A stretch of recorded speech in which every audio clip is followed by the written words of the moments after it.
Middle east खासतौर पर gulf की तेज़ी से बदलती हुई सूरत हाल ने गल्फ़ के मुल्कों की पॉलिसी, स्ट्रेटजी और सिक्योरिटी सिस्टम को एक ऐसे मोड़ पर ला खड़ा किया है जिसे एक्सपर्ट्स एक हिस्टोरिकल तब्दीली करार दे रहे हैं। गुज़श्ता तकरीबन 40 सालों से गल्फ़ के मुल्कों की सिक्योरिटी और इकॉनमी एक ख़ास मॉडल पर चल रही थी, जिसमें अमेरिका के मिलिट्री बेसिस, उसकी सिक्योरिटी प्रोटेक्शन, ईरान के साथ कॉशियस डिप्लोमेसी और अमेरिकी इकॉनमी के साथ गहरा इकोनॉमिक कनेक्शन शामिल था। ये मॉडल उस वक्त तक स्टेबल दिखाई देता रहा जब तक ईरान को एक हद तक कंट्रोल में रखा गया। अमेरिका ने गल्फ़ को अपनी डायरेक्ट जंगों से दूर रखा और ऑयल से हासिल होने वाली दौलत ने इस सिस्टम की कमज़ोरियों को छुपा कर रखा। लेकिन ये स्टेबिलिटी दरअसल मजबूती नहीं बल्कि हालात की वजह से कायम एक बैलेंस था। जैसे ही ये हालात बदले वैसे ही पूरा ढांचा हिल गया। कतर के कैपिटल दोहा पर 2025 में होने वाला हमला और फिर 28 फरवरी 2026 को शुरू होने वाली अमेरिका और इसराइल की ईरान के ख़िलाफ़ मिलिट्री जंग ने इस हकीकत को वाज़ेह कर दिया। ईरान के जवाबी हमलों ने गल्फ़ में इंफ्रास्ट्रक्चर को डायरेक्ट निशाना बनाया और उसके बाद होने वाली टेम्प्रोरी सीज़ फायर ने मसाइल को हल नहीं किया बल्कि सिर्फ एक टेम्प्रोरी वक्फा दिया। इस जंग ने जो सबसे बड़ी बात सामने लाई वो ये थी, अमेरिका के मिलिट्री बेसिस जो पहले सिक्योरिटी की गारंटी समझे जाते थे अब खुद ख़तरे का सबब बन गए, क्योंकि उन्होंने गल्फ़ के मुल्कों को ईरान के मिसाइल और ड्रोन हमलों का सीधा निशाना बनाया। फिगर्स या स्टैटिस्टिक्स के मुताबिक यूएई पर 2256 ड्रोन और 563 मिसाइल दागे गए, जिनमें तकरीबन 90% को रोका गया, जबकि कतर के रास लफ़ान गैस फैसिलिटी पर हमले से 17 से 20% तक प्रोडक्शन मुतासिर हुई और सालाना तकरीबन $20 बिलियन का नुकसान हुआ, जिसकी बहाली में 3 से 5 साल लगने का इम्कान है। इकोनॉमिक लेवल पर असरात और भी शदीद रहे। ऑक्सफोर्ड इकोनॉमिक्स ने 2026 के लिए GCC ममालिक के टोटल ग्रोथ का अंदाज़ा कम करके निगेटिव 0.2% कर दिया, जबकि जंग से पहले ये 4% से ज़्यादा था। वो मुल्क ज़्यादा मुतासिर हुए जिनके पास हुर्मुज़ स्ट्रेट के अलावा अल्टरनेटिव रास्ते नहीं थे, जबकि सऊदी अरब और ओमान जैसे मुल्कों के पास रेड सी और अरबियन सी के रास्ते मौजूद थे। मज़ीद ये कि अमेज़ॉन वेब सर्विसेज ने यूएई और बहरीन में अपने डेटा सेंटर्स के हवाले से अप्रीहेंशन ज़ाहिर किए और स्टैंडर्ड चार्टर्ड ने दुबई में अपने ऑफिसेज़ खाली किए। इससे साफ हुआ कि नुकसान सिर्फ फिज़िकल इंफ्रास्ट्रक्चर तक महदूद नहीं रहा बल्कि इन्वेस्टर्स के कॉन्फिडेंस को भी शदीद धचका लगा। इस पूरे सीन में सबसे अहम तब्दीली अमेरिका के रोल में आई, जो अब गल्फ़ के मुल्कों के लिए एक काबिले भरोसा सिक्योरिटी पार्टनर नहीं रहा बल्कि एक महंगा और गैर यकीनी सिक्योरिटी सप्लायर बन चुका है।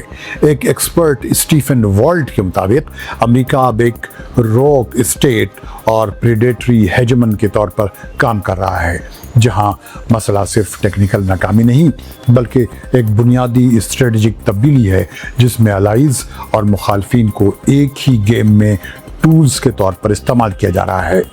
इस बैकग्राउंड में गल्फ़ के मुल्कों की पुरानी हेजिंग स्ट्रेटजी, जो अमेरिका के साथ सिक्योरिटी, चीन के साथ इकॉनमी और ईरान के साथ लिमिटेड डिप्लोमेसी पर मबनी थी, अब नाकाफ़ी साबित हो रही है, क्योंकि ये स्ट्रेटजी सिर्फ वक्ती क्राइसिस को मैनेज करने के लिए थी, न कि परमानेंट ख़तरात से निमटने के लिए। इसलिए एक नई एक्टिव स्ट्रेटजी सामने आ रही है, जिसमें गल्फ़ के मुल्क खुद अपनी सिक्योरिटी इन्वायरमेंट को शक्ल देने की कोशिश कर रहे हैं। इस तब्दीली के तहत सऊदी अरब ने पाकिस्तान के साथ स्ट्रेटेजिक डिफेंस एग्रीमेंट किया। तुर्की के साथ ड्रोन और एयर डिफेंस टेक्नोलॉजी में कोऑपरेशन बढ़ाया जा रहा है, जबकि यूक्रेन के साथ एंटी ड्रोन एक्सपर्टीज़ हासिल करने के लिए एग्रीमेंट्स किए गए हैं। इसके अलावा ब्रिटेन और यूरोपियन यूनियन के साथ भी डिफेंस और इकोनॉमिक पार्टनरशिप को मजबूत किया जा रहा है। एक अहम कदम सऊदी अरब, तुर्की, इजिप्ट और पाकिस्तान के दरमियान 4 मुल्की कोऑर्डिनेशन है, जो एक नए रीजनल सिक्योरिटी सिस्टम की बुनियाद बन सकती है। इसके साथ साथ गल्फ़ के मुल्क चीन और रूस के साथ भी अपने इकोनॉमिक और टेक्नोलॉजी ताल्लुकात को एक्सपैंड कर रहे हैं, ताकि एक मल्टी पोलर सिस्टम में अपनी पोजीशन मजबूत कर सकें। इकोनॉमिक लेवल पर हुर्मुज स्ट्रेट की बंदिश के खतरे ने गल्फ के मुल्कों को अल्टरनेटिव ऑयल पाइपलाइंस पर दोबारा गौर करने पर मजबूर किया है, जैसे सऊदी अरब की east west pipeline, Abu Dhabi से फुजैरा तक पाइपलाइन और इराक तुर्की पाइपलाइन। रॉयटर्स के मुताबिक इन प्रोजेक्ट्स की लागत ज़्यादा होने के बावजूद ये ज़रूरी हैं क्योंकि जंग ने हुर्मुज के रास्ते की कमज़ोरी को साफ कर दिया है। इसी तरह जीसीसी रेलवे प्रोजेक्ट को भी दोबारा प्रायोरिटी दी जा रही है ताकि 6 मुल्कों की इकोनॉमीज़ को बेहतर तरीके से जोड़ा जा सके और फ्यूचर के झटकों का मुकाबला किया जा सके। इसके अलावा बिजली के जॉइंट नेटवर्क, सिविल डिफेंस के जॉइंट स्टैंडर्ड्स और फूड और मेडिकल स्ट्रेटजिक रिजर्व बनाने पर भी काम हो रहा है।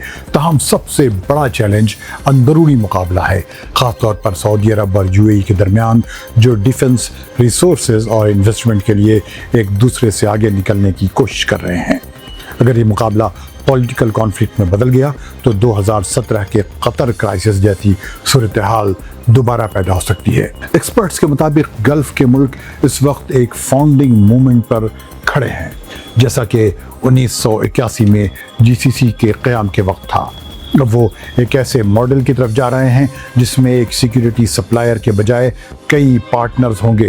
हेजिंग से निकलकर एक एक्टिव रोल अपनाया जाएगा, अपनी डिफेंस कैपेसिटी को मजबूत किया जाएगा, इकोनॉमिक डाइवर्सिफिकेशन को स्ट्रेटजिक बनाया जाएगा और ईरान के साथ ताल्लुकात को एक नए अंदाज में देखा जाएगा, जहां उसे सिर्फ ख़तरा नहीं बल्कि एक पड़ोसी के तौर पर भी डील किया जाएगा।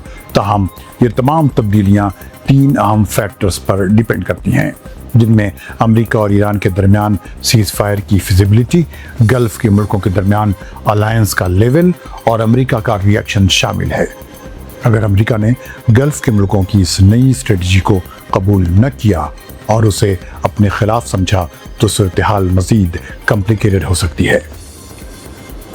आने वाले वक्त में ये साफ होगा कि आया गल्फ़ के मुल्कों की पॉलिसी में ये तब्दीली सिर्फ एक टेम्पररी रिएक्शन है या वाकई एक नया रीजनल सिस्टम बन रहा है जो न सिर्फ मिडल ईस्ट बल्कि वर्ल्ड पॉलिटिक्स, इकोनॉमी और सिक्योरिटी स्ट्रक्चर को भी आने वाले बरसों में गहरे तौर पर मुतासिर करेगा।